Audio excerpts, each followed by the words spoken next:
Richard Boyd Barrett. My question follows on neatly from Deputy McAuliffe's. The Children's Rights Alliance gave, I think, the worst mark for the government in terms of youth mental health. And you look at the chronic understaffing of child and adolescent mental health services in terms of assessments, the provision of therapies, and it is all down to lack of staffing.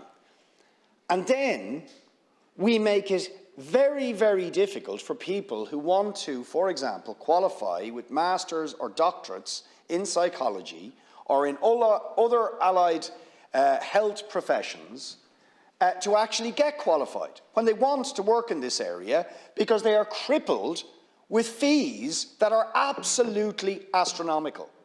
And their representatives and myself and others have asked time and time again, why are we making it difficult for people who want to work in mental health or in health generally?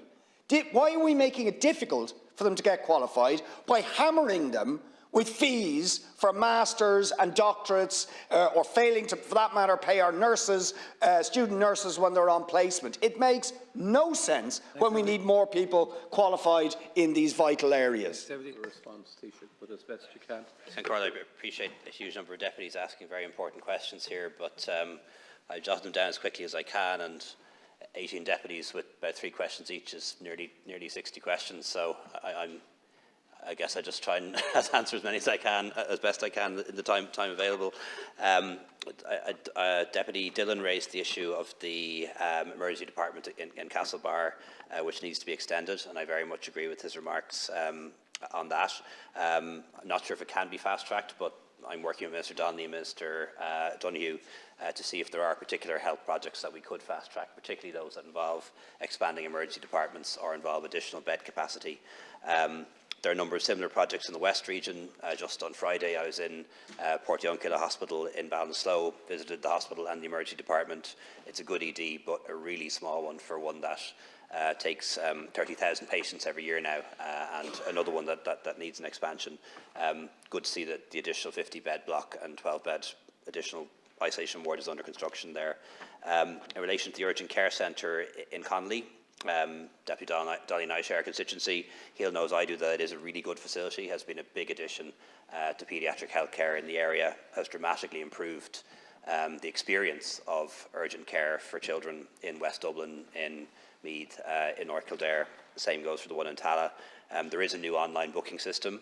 It's been brought in because of a massive increase in the number of attendances, way beyond what was ever intended. It is for a trial period, and I don't know if it's going to work or not. Didn't particularly like it when I heard about it, but it's a decision that they've taken, and it is for a trial period. I think it may work for some people.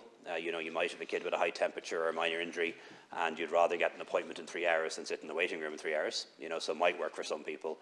But I take the point that the deputy makes around people who are digitally excluded, who mightn't be used to using computers, and it may have the perverse effect or the unintended effect of just increasing attendances in Temple Street down the road, and that's what we want to avoid. So we'll see how it goes, and if it works, it works. If it doesn't, it doesn't. Deputy Moynihan asked about. Should I continue or? You might as well. Okay. We'll take the time from the next group. Deputy Moynihan asked about shortages of medicines.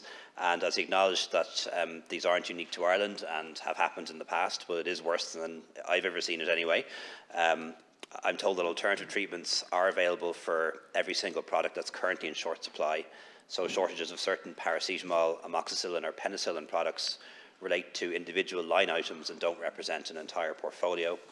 Unexpected surges in demand, such as we've seen, take time to resolve as the industry increases production to bring the supply chain back to normal, and medicine supply continues to improve.